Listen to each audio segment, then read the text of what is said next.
AP ప్రభుత్వం కల్పిస్తున్న సంక్షేమ పథకాలు సదుపాయాలు సద్వినియోగం చేసుకుని ముందుకు సాగాలని జనజీవన స్రవంతిలో కలిసిన మావోయిస్టులకు ఉమ్మడి విశాఖ జిల్లా ఎస్పీ అమిత్ బర్ధర్ సూచించారు.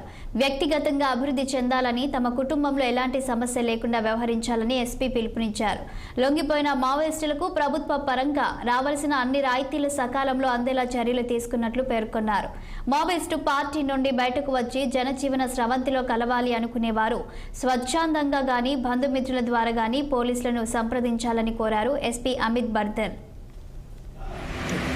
ఆగిపోయింది పోలీస్ యాక్టివిటీస్, ముఖ్యమైన జాయింట్ ఆపరేషన్స్ చాలా ఎక్కువగా జరుగుతున్నాయి. ఆంధ్రప్రదేశ్ ఒడిశా పోలీస్తో ఎక్కువ జాయింట్ ఆపరేషన్ ఈ ప్రాంతంలో జరుగుతున్నాయి. అదేవిధంగా చింతూరు వైపు AP Chhattisgarh police joint operations చేస్తుంది.